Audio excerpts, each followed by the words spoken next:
Olá pessoal, tudo bem? Então na última aula a gente falou um pouco sobre estrutura cristalina e as células unitárias que são mais presentes aí dentro dos materiais metálicos.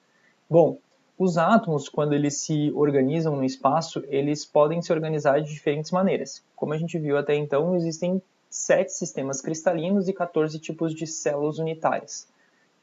Esses empacotamentos atômicos, eles acabam proporcionando diferentes distanciamento entre os átomos, dependendo do ponto de vista que a gente observa eles. Então, vamos supor aqui, como vocês estão vendo no slide, um empacotamento atômico, aqui é um plano bidimensional, né, 2 dimensões, e essas esferas aqui, esses círculos aqui, representariam os átomos, né? Então, um empacotamento atômico aqui, ele mostra que em determinadas direções que a gente observa, a gente tem um distanciamento entre os átomos menor do que outras direções. Então, aqui do lado, por exemplo, esquerdo, a gente consegue notar que os átomos estão bem próximos um do outro, e se eventualmente a gente tiver que causar um deslizamento no material, algum tipo de cisalhamento no material, que os átomos deslizem um plano sobre o outro, a gente teria mais facilidade de deslizar esses átomos nesse plano aqui, ao invés do que esse plano aqui. Então, o que acontece, qual que é o resultado disso, né? O resultado é que os materiais acabam, sólidos, né, com estrutura cristalina, acabam tendo propriedades diferentes dependendo da direção que a gente está observando eles. Então, numa estrutura cristalina como essa, né, se eu tentasse tracionar ou cisalhar o material nessa direção aqui, eu ia ter mais facilidade de conseguir romper essas ligações químicas do que nessa direção aqui.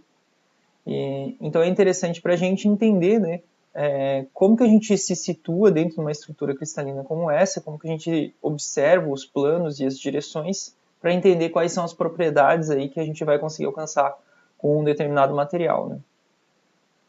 Bom, então frequentemente aí é necessário identificar as direções e planos dentro dessas células unitárias. Por exemplo, né, a gente tem que determinar quais são os planos e as direções cristalográficas aí que têm maior densidade, que os átomos estão mais empacotados, porque a gente sabe que isso aí acaba tendo um reflexo em termos de propriedades de deformação plástica e propriedades de transporte em geral, como condutividade, né? Bom, e para isso, a gente tem notações, né, índices que a gente chama, índices de Miller, para identificar pontos, direções e planos cristalográficos dentro de uma célula unitária, dentro de uma determinada estrutura cristalina. Então, no início aqui, a primeira parte da aula, a gente vai ver a parte teórica, como identificar esses pontos, quais são as notações corretas desses pontos, dessas direções e desses planos cristalográficos.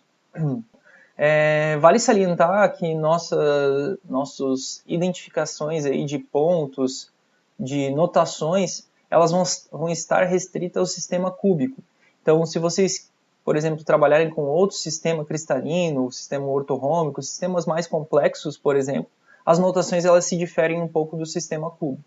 Mas na disciplina agora a gente só vai dar ênfase ao sistema cúbico, que é o mais encontrado dentro dos materiais metálicos, né?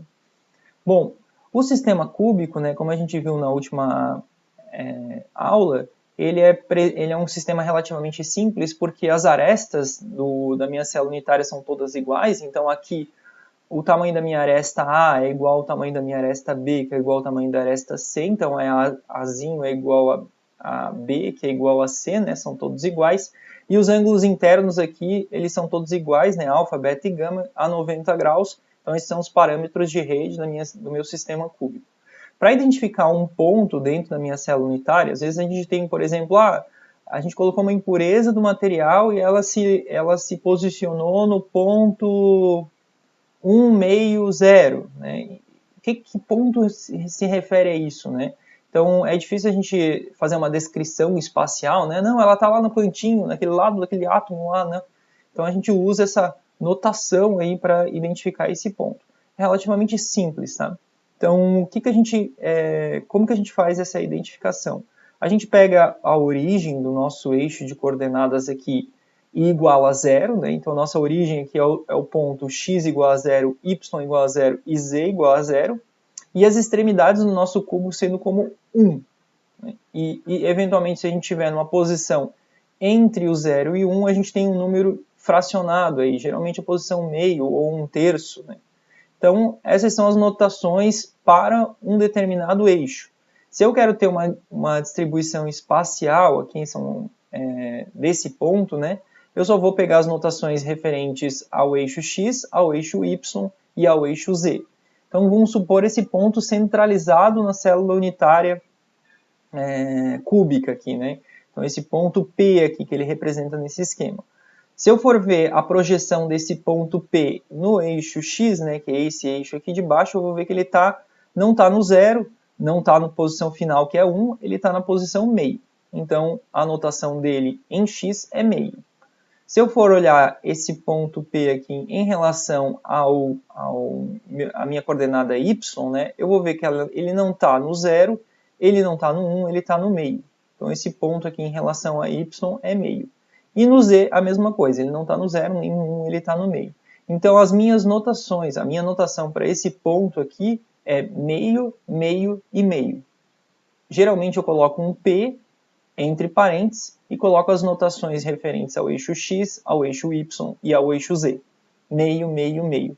Então se alguém falar para vocês, ó, na posição meio, meio, meio da estrutura cristalina cúbica de corpo centrado, vocês já vão saber que é a posição centrada, né? A posição do meio do nosso cubo, né? Centralizado no nosso cubo. Então, coloquei uma impureza no material e ela se localizou, ela foi posicionada na posição meio, 0 e 1, aí vocês vão lá no cubo e vão olhar, pô, posição meio, 0 e 1. Meio se refere ao x, 0 se refere ao y, e posição 1 se refere ao z. Então a gente está nesse ponto aqui, meio, 0 e 1. Tudo bem?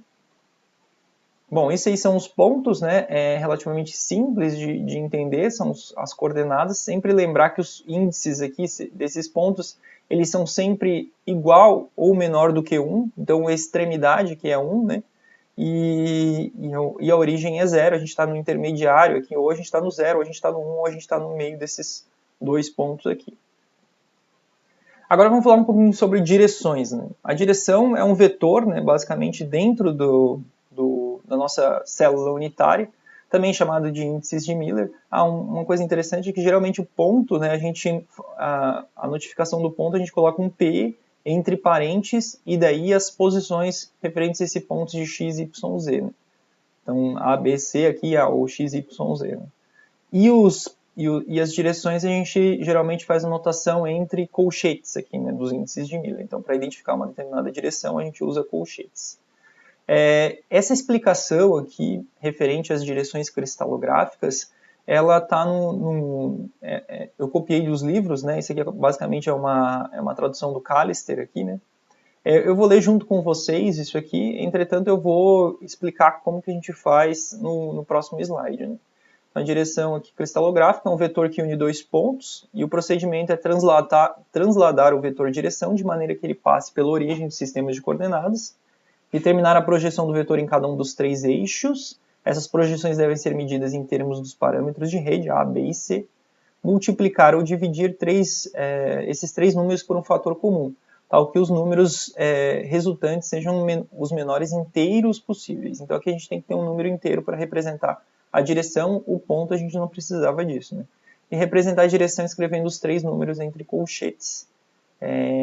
Existem coordenadas positivas e negativas representadas com pelo índice com uma barra sobre eles. Vamos ver o que se refere a isso. Né? Então vamos supor essa direção aqui, ver que a gente tem um vetor agora dentro do nosso sistema cúbico. Né? Então o vetor ele já sai da origem e ele vem até esse ponto aqui. Então existem duas maneiras de encontrar as notações desse vetor. A primeira maneira é transladar a origem do nosso sistema de coordenadas, então modificar a origem do sistema de coordenadas para a origem do vetor. Nesse caso aqui, isso aqui já está simplificado, porque a origem do nosso sistema de coordenadas já está na origem do vetor.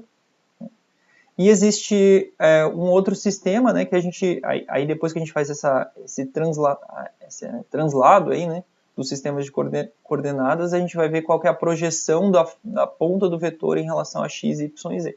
Então, no caso aqui, vamos supor, né, que a gente transladou, a origem do vetor está aqui, né, junto com a origem de coordenadas. A ponta do vetor aqui em x, a projeção dele é meio. Em y, a projeção dele é 1.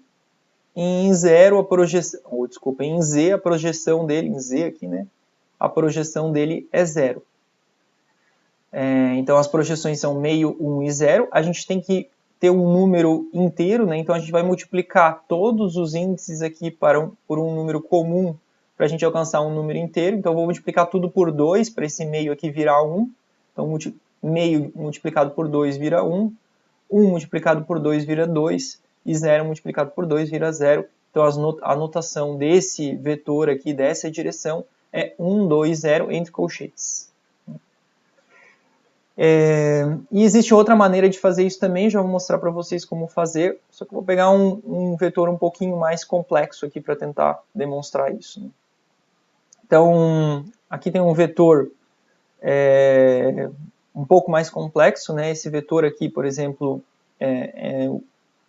em verde aqui representado, né? Então a origem dele sai do sistema de coordenadas também, então da origem do sistema de coordenadas. Às vezes a gente tem um pouquinho de dificuldade de fazer uma visualização espacial, mas isso é só treino. Daqui a pouco vocês se acostumam. Se vocês tiverem dificuldade, faz um pouquinho mais de exercícios, vocês vão começar a verificar que não é tão complicado assim.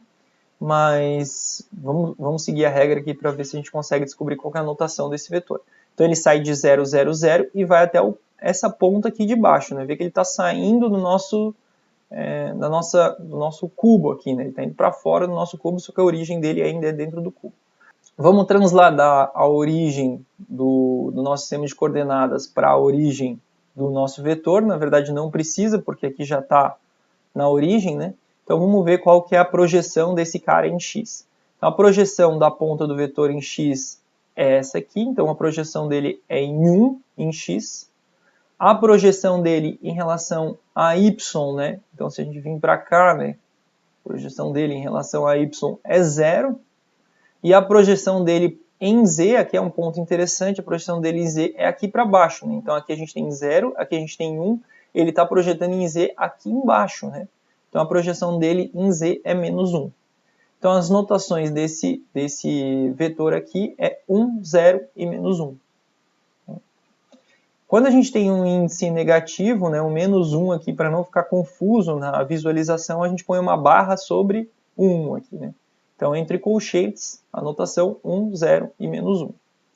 Vamos para esse outro vetor aqui, né? Então, a origem dele, a origem dos sistemas de coordenadas já está na origem do vetor, também simplificado. A ponta do vetor está aqui na frente, né? Então, vamos ver qual que é a projeção dele em x. A projeção dele em x é igual a 1. A projeção dele em y agora é lá atrás, né? Então, o y está aqui, né? A projeção dele aqui é o 0 do y, aqui é o 1 do y, aqui seria o menos 1 do y, representaria a projeção dele em y de menos 1. E a projeção dele em z, no eixo z, é 1. Então, ele está lá em cima, né? Em relação a z. Então, as coordenadas aqui desse meu vetor é 1 para x, menos 1 para y e 1 para z, entre colchetes. Tranquilo, pessoal? Eu vou dizer que talvez o mais complicado quando a gente faz esse tipo de análise, né, é a visualização, ter uma visualização tridimensional de onde que a gente está no nosso vetor. Né? Então, eu acho que o mais interessante é ver a origem dele e tentar ver qual que é o ponto que ele está lá no final, né? Qual que é o ponto do final do vetor, para a gente depois conseguir fazer essas contas aqui. Nesse caso aqui, né, vocês vão ver que os números foram todos inteiros, a gente não teve que multiplicar por nada, né? Não tive que multiplicar por 2, por 3, sei lá, porque os meus números já estão todos inteiros aqui. Né? Agora vamos pegar uns vetores um pouco mais complicados, né, que não saem da origem, e a gente vai ver que tem duas maneiras de resolver isso aí. Né? Então, o primeiro vetor, eu vou pegar esse vetor em vermelho aqui. Né? Então, o vetor em vermelho ele não está saindo da origem, a minha origem está aqui, né? E ele está saindo aqui de cima. Então, tem duas maneiras de fazer isso. A primeira maneira é transladar a origem para a origem do vetor. Vamos ver se a gente consegue fazer isso aqui. Vou pegar uma caneta. Acho que vou mudar de cor aqui, né? Vou tentar fazer em azul. Azul tem lá embaixo, mas tudo bem. Opa! Aqui meu novo eixo Z. Aqui meu novo eixo Y. Aqui meu novo eixo X. Então aqui é o X',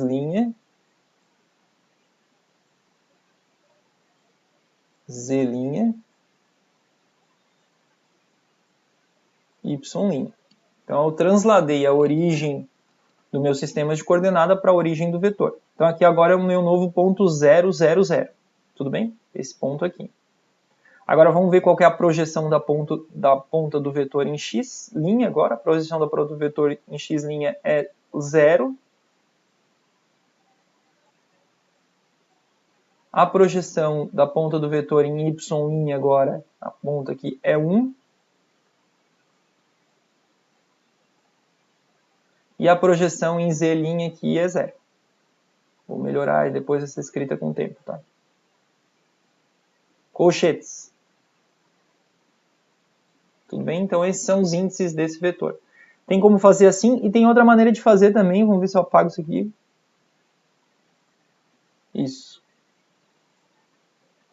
Quer pegar os índices referentes ao ponto final do vetor e diminuir dos índices referentes ao ponto inicial do vetor. Na verdade, o procedimento é um pouco diferente, mas o que a gente está fazendo é a mesma coisa. É a mesma coisa que transladar a origem do vetor, transladar a origem do sistema de coordenadas para a origem do vetor. Mas vamos fazer dessa outra maneira. Então, quais são as coordenadas desse ponto final aqui? Qual é a projeção dele em x? A projeção dele em x é em 1. A projeção dele em y é 1. A projeção dele em z é 1. Desse ponto final aqui. Agora, do ponto inicial, qual que é a projeção dele em x? É 1.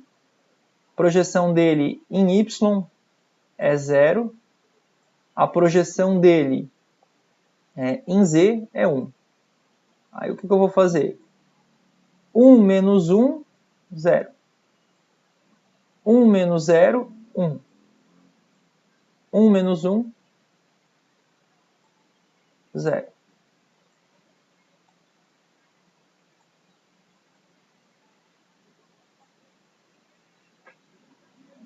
Tudo bem? Então eu peguei as coordenadas do ponto final e diminuí das coordenadas do ponto inicial. Eu tenho aí os índices referentes a esse vetor. Vamos ver se está certo isso aqui. 0, 1, 0. Tudo bem? Bom, vamos fazer o mais um aqui, o laranja aqui, né? O laranja aqui daí é um pouco mais difícil de visualizar. Então vocês fazem como vocês acharem mais interessante. Eu vou fazer transladando o eixo novo aqui para cá. Z'. Opa, deu uma desviada aqui. Y'.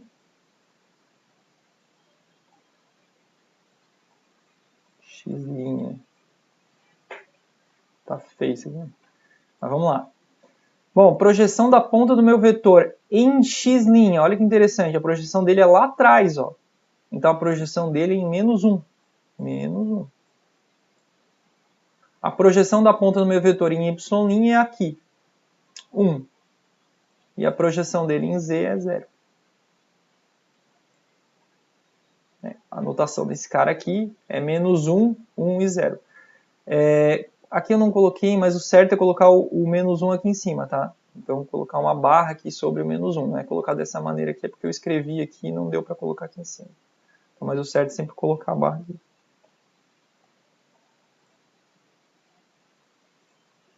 Aí vocês tentem fazer aqui um em azul, né? Aí vocês vão ver que vai chegar nos índices 1, 0, 0. Tudo bem? Essas direções que a gente está identificando nesse plano aqui, elas, nesse exato momento, né, o sistema de coordenadas não tem os átomos, né? Então a gente não coloca os átomos aqui do sistema CFC, CCC, para não dificultar a visualização dos vetores. Só que em a célula unitária a gente sabe que tem os átomos lá dentro.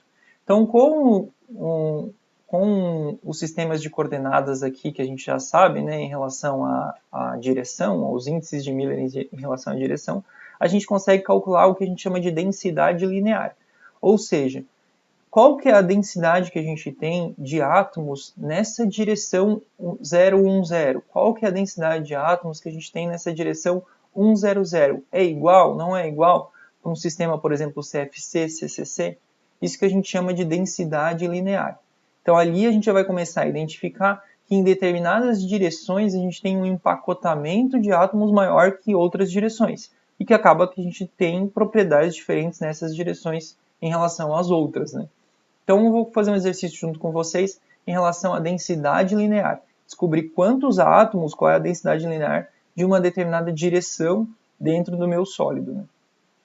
Bom, pessoal, a gente vai fazer um exercício juntos então para calcular a densidade linear de uma estrutura cúbica de corpo centrado. A direção que a gente vai adotar aqui é a direção 100. Aqui fez uma representação de como que seria essa estrutura cúbica com a presença dos átomos, né? Essas esferas aqui em verde seriam os átomos. Nota que tem um átomo em cada vértice, né? Da minha estrutura e um átomo centralizado, coloquei ele um pouquinho menor para a gente conseguir visualizar o vetor, né? Então a direção 100 é essa direção desenhada em vermelho aqui, e em x ele cruza em 1 e 0, em y e z ele vai cruzar em 0, então saindo da origem aqui. Se eu quero saber o quanto que está sendo ocupado por átomos, né, a ideia da densidade linear é descobrir isso, né, quanto que está sendo ocupado por átomos nessa direção da minha estrutura cristalina. Bom, o que eu vou fazer? Eu vou desenhar essa direção aqui, né? E vou representar ela com os átomos nessa linha, né? Então, os átomos aqui nessa linha. Então, eu peguei essa direção aqui e representei ela como os átomos nessa linha. O comprimento dessa direção é o comprimento da minha aresta do meu cubo, meu azinho. Então, o comprimento aqui total é o comprimento da minha aresta. Para eu descobrir quanto que está sendo ocupado por átomos dentro desse comprimento aqui, o que eu vou fazer? A densidade linear acaba sendo igual ao comprimento em relação ao número de átomos aqui, né? Dividido pelo comprimento em relação à aresta total. Então, a densidade linear, nesse caso aqui, é o comprimento em relação ao número de átomos. Aqui eu tenho metade de um átomo, então um raio em relação ao comprimento. Um raio. E aqui eu também tenho outro raio. Então, o meu comprimento em relação à quantidade de átomos é igual a 2 raios. E o meu comprimento em relação à aresta é a relação entre Azinho, que é a aresta, e R, para um sistema cúbico de corpo centrado que a gente já calculou lá quando fez o fator de empacotamento, que diz que Azinho é igual a 4R sobre raiz de 3. Então, vou pegar isso aqui, 4R sobre raiz de 3. Resolvendo, então, essa equação, eu vou chegar num valor de 0,866. Isso significa que nessa direção da minha célula unitária cúbica de corpo centrado, eu tenho 86,6% de ocupação de átomos. Só aqui também vocês conseguem ver a resolução do exercício, talvez mais fácil de ver do que eu desenhei no quadro ali, né? Aqui a direção 100 da célula unitária CCC, o distanciamento entre os átomos, aí a densidade linear acaba sendo o comprimento em relação aos átomos aqui, em relação ao comprimento que a gente tem total de raio de átomos aqui nessa aresta, em relação ao comprimento da aresta em função do raio, né? Então a gente chega nesse valor aqui que a gente calculou juntos ali. Além disso, né, dentro da identificação de posições dentro de uma célula unitária, é interessante também, ou talvez o mais importante de todos, são os planos cristalográficos. Então não é mais um ponto, não é mais uma direção, é um determinado plano presente dentro de uma estrutura cristalina, dentro de uma célula unitária, né? Vamos falar um pouquinho sobre esses planos cristalográficos. Existe um procedimento, né, que vocês vão ver para identificar os índices de Miller em relação ao plano. Eu vou passar para vocês um procedimento que eu acho mais simplificado, tá? Aqui estão as 5 etapas, né, referentes a esse procedimento, e vamos ver se a gente vai conseguir fazer juntos aí alguns exercícios para facilitar essa visualização. Então, o primeiro ponto aqui é encontrar o vértice do cubo mais próximo ao plano que não esteja sendo tocado pelo mesmo. Geralmente, o vértice que a face do plano esteja direcionado. Definir esse vértice como nova origem, x igual a 0, y igual a 0 e z igual a 0. Determinar onde o plano cruza em x, y e z em relação à nova origem, que vocês acabaram de definir. Encontrar o inverso de x, y e z. Então, se eu determinei onde que ele cruza em x, y e z, eu vou pegar esse valor aqui e encontrar o inverso, 1 sobre x, 1 sobre y e 1 sobre z. Esses serão os índices de Miller para representar o plano x, y e z. Bom, parece um pouco confuso, na verdade não é confuso, a gente vai fazer alguns exercícios, vocês vão ver que basicamente algum treinamento vocês já conseguem identificar isso com facilidade. Mas vamos fazer juntos aqui alguns exercícios. Então, o primeiro plano, né, nota que agora a gente tem um plano dentro de uma estrutura. Novamente, essa estrutura não contém os átomos, né, ela só mostra o sistema cúbico aqui para facilitar a nossa visualização do plano. Esse plano aqui ele sai dessa origem aqui e vem até esse ponto aqui, né? Então a gente vai seguir o procedimento ali que eu coloquei no slide anterior. Então, a primeira coisa que a gente vai fazer é encontrar o vértice do cubo mais próximo ao plano que não esteja sendo tocado pelo mesmo. Geralmente o vértice que a face do plano esteja direcionado. O que é vértice? Vértices são esses pontinhos aqui do cubo, né? Então um cubo aqui tem 8 vértices, né?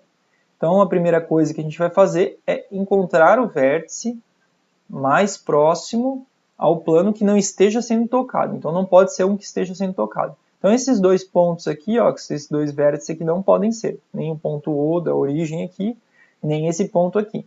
Então, é o vértice mais próximo ao plano que não esteja sendo tocado por ele. Bom, qual que é o vértice, né? Esses dois aqui estão bem afastados do plano, a gente tem essas 4 opções. Esses aqui de baixo, esses aqui de cima, desculpa, e esses aqui de baixo. Geralmente é o vértice que a face do plano esteja direcionada. Então, a nossa face do plano aqui, ela está direcionada para esses vértices aqui. Então, a gente pode escolher ou esse vértice aqui de trás ou esse vértice aqui da frente. Eles são equidistantes em relação ao plano, então não tem diferença entre um e outro. Bom, primeiro ponto feito. Eu vou definir esse ponto aqui como sendo o meu novo vértice. Vamos para segundo passo, definir esse vértice como sendo nova origem. Então, eu tenho uma nova origem aqui, né? Vamos desenhar essa nova origem. Vamos de novo o desafio de desenhar a nova origem aqui. Então, aqui. Até o final do curso vai estar bom essa nova origem. Então, aqui é em X', Y', Z'. Beleza? Feito. Vamos para o terceiro ponto. Determinar onde o plano cruza em X, Y e Z em relação à nova origem. Então, onde que ele cruza o meu X', né? O meu X' aqui, né, o meu novo plano, ele cruza, na verdade ele não cruza, né? Meu X' está aqui, o meu plano está aqui, né? Ele está passando para cá. Ele não cruza. Então, eu vou dizer que o meu X' ele vai cruzar só no infinito. E onde que ele cruza o meu Y'? Bom, o Y' está aqui, ele vai cruzar lá atrás, ó, lá no ponto O. Mas a minha nova origem aqui é 0, 0, 0, né? Então, esse ponto O aqui representaria menos 1 em relação ao X, ao Y', menos 1. Onde que ele cruza em relação a Z'? Ele cruza na metade do Z', eu vou botar meio aqui.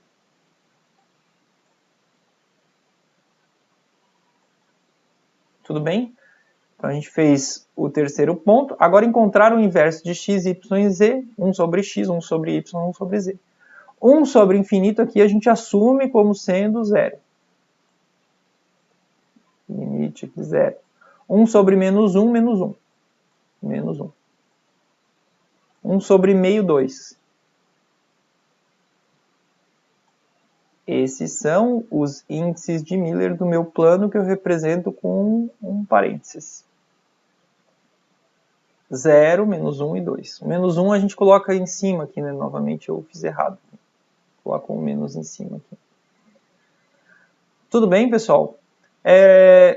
O mais difícil disso aqui Na verdade não tem muito mais difícil, mas talvez o que vocês vão ter mais dificuldade no início é identificar onde está o vértice. Porque às vezes tem vértice que a gente não sabe, será que é esse aqui? Será que é esse aqui? Se vocês tivessem escolhido esse aqui como sendo o vértice de origem, ia dar o mesmo resultado, tá? Não ia ter diferença nenhuma em relação ao resultado. Então vamos fazer mais 2 exercícios aqui em relação a esses 2 planos aqui, né? Bom, primeiro passo, encontrar o vértice que não está sendo cruzado pelo plano, que ele seja mais próximo possível à face. Então a gente vai ver que esses 2 vértices aqui de cima não podem ser, né? Nem esses 2 aqui de baixo. A gente tem as opções dos outros 4 e os outros 4 são equidistantes, então pode ser qualquer um dos outros 4. Quando a gente tem uma situação como essa, a minha sugestão é deixa o vértice de origem. Minha sugestão. Se vocês quiserem, não, eu quero fazer nesse aqui, eu quero... Beleza, pode fazer. Mas minha sugestão é deixa o vértice de origem. Então não precisa nem criar um novo vértice, eu vou deixar o vértice de origem. Então, vou voltar lá nos procedimentos. Encontrar um vértice, encontrei. Definir esse vértice como uma nova origem. Beleza, a origem se mantém igual. Determinar onde o plano cruza em x, y e z em relação a essa nova origem. Então aqui, meu eixo x, onde é que ele cruza o plano? Não cruza, é infinito. Nossa, meu eixo y, onde é que ele cruza? Ele cruza em 1. Meu eixo z, onde é que ele cruza? Ele cruza em 1 também. O inverso disso aqui é 0, 1, 1. Nossa. Tá. Beleza, vamos para o outro plano. Tá certo, será? 0, 1. Beleza, tá certo. Encontrar o vértice que não está sendo cruzado pelo plano. Então esse aqui não pode ser esses 2. Esses vértices aqui de baixo são os que estão mais próximos do plano e não estão sendo cruzados com ele. Qualquer dúvida, a face do plano está direcionada para esse vértice. Eu vou manter a origem, novamente. Então onde é que ele cruza em x? X ele cruza em meio.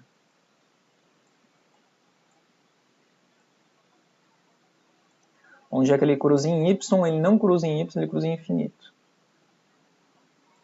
Onde é que ele cruza em z? Ele cruza em 1. O inverso disso aqui é 2, 0 e 1.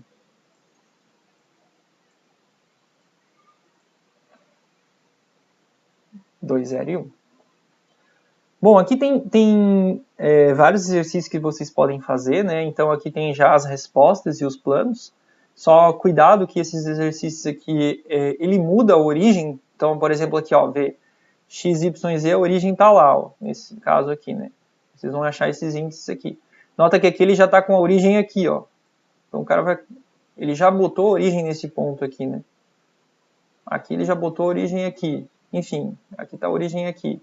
Então só cuida nessa origem, tenta fazer alguns exercícios aqui para ver se vocês conseguem chegar nesses índices aqui.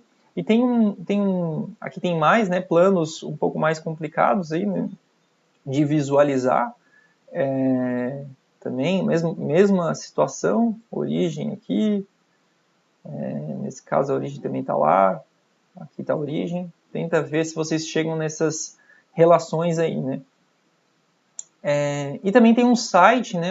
Vou abrir aqui com vocês esse site. Bom, pessoal, esse aqui é um site da Universidade de Cambridge, que tem um joguinho sobre planos cristalográficos aqui, índices de Miller representa em relação a esse plano. Inclusive, esse site aqui é bem interessante, é da Universidade de Cambridge, né? Eles têm vários materiais aqui sobre ciências materiais, né? Daí vocês podem dar uma olhada aqui e mexer um pouco, né? Então, vamos lá. Como é que funciona esse joguinho? Vocês vão olhar os planos e vão descobrir quais são os índices referentes a esse plano e ver se vocês acertam. Então tá, esse plano aqui, eu vou dizer, a origem tá lá, né, x, y, z. O meu x aqui, eu vou botar na origem aqui, né? Em relação a x, esse cara cruza no infinito, então é 0. Em relação a y é menos 1, 0, menos 1. Em relação a z, aqui tá menos 1 terço, então é menos 3.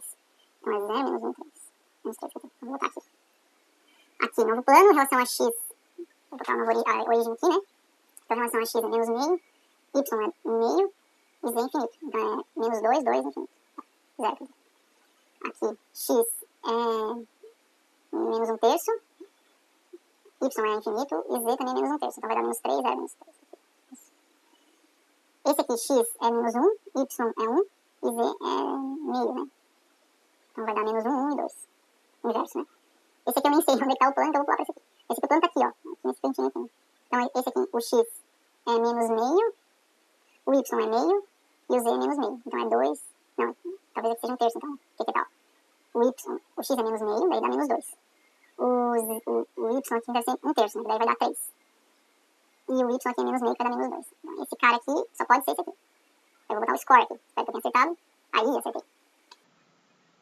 Clear, ele gera novos planos. Eu vou jogar aqui de maneira aleatória, só para ver quando vocês não acertam, ele vai dizer que está errado, né? Score. Opa, acertei 2, errei. Bem, vamos começar de novo esse aqui. Enfim, vocês podem mexer um pouco aqui no site e treinar um pouco essa visão espacial de vocês para ver se vocês conseguem chegar nos índices representando esses planos aqui. Assim como a densidade linear, a gente consegue calcular a densidade planar. Então a gente consegue ver que em determinados planos cristalográficos, dentro de uma estrutura cúbica, a gente tem uma densidade maior de átomos, né? Um empacotamento maior desses átomos naquele determinado plano. Então a gente vai fazer um exercício juntos para calcular uma densidade planar aqui. Bom, também é possível calcular a densidade planar, né, de um determinado plano dentro de uma célula unitária. Então aqui está um plano de um 100 da estrutura cúbica de faces centradas. Todas as faces desse plano aqui, todas as faces dessa estrutura aqui são iguais, né, são da mesma família de planos. Para calcular a densidade que está sendo ocupado por átomos desse plano, o que a gente vai fazer? A gente vai pegar densidade planar é igual o número de átomos aqui em relação a esse plano, então a área não é mais comprimento, agora é a área ocupada por átomos em relação a esse plano. Então é a área dos átomos aqui, dividido pela área do plano. Então, em relação a átomos, né, a gente tem um átomo em termos de área aqui sendo ocupado na região central. Então, aqui tem um átomo. Aqui a gente tem um quarto, e um quarto. Né? Então, a gente tem 2 átomos no total ocupando essa área, esse plano aqui. Né? Então, aqui a gente tem 2 átomos.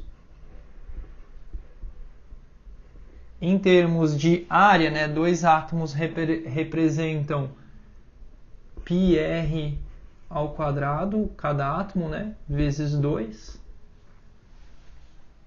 E a área do plano aqui, então a área do plano, aqui a gente tem a aresta, a área do plano é azinho ao quadrado, aresta ao quadrado. Sabendo que essa aresta aqui, para a estrutura cúbica de face centrada, representa 2r raiz de 2. Então, aqui é 2r raiz de 2 ao quadrado, né? Então, isso aqui dividido por 2r raiz de 2 elevado ao quadrado. Resolvendo essa equação, a gente vai ter que a densidade planar é igual a 0,785. 0,785. Significa que nesse plano de átomos a gente tem uma ocupação de 78,5%. Se a gente fizer cálculos de outros planos na mesma estrutura cristalina, a gente vai notar que essa densidade planar ela vai se modificando e, consequentemente, a gente vai ter propriedades diferentes dependendo do plano que a gente está analisando dentro do material. Então está aqui o exercício resolvido, né? Que a gente fez juntos ali, chegando na resposta que esse plano, para essa estrutura aqui, ele tem uma densidade de 0,785. Interessante também saber, observar que existem planos que são equivalentes, né? Que ele tem densidades atômicas equivalentes. E esses planos aqui a gente vai colocar entre entre chaves. Então vocês conseguem ver os planos respectivos à família, a gente chama de família de planos 100, que tem todas propriedades iguais, densidade atômica igual. a gente considera eles todos da mesma família, que tem as mesmas características, né? Até num dos slides que eu mostrei, tinham vários planos da mesma família, né? A família, por exemplo, 111, representam todos esses planos aqui cristalográficos, né? Aqui tem outra família dos planos 101, né? Então representam todos esses planos cristalográficos aqui.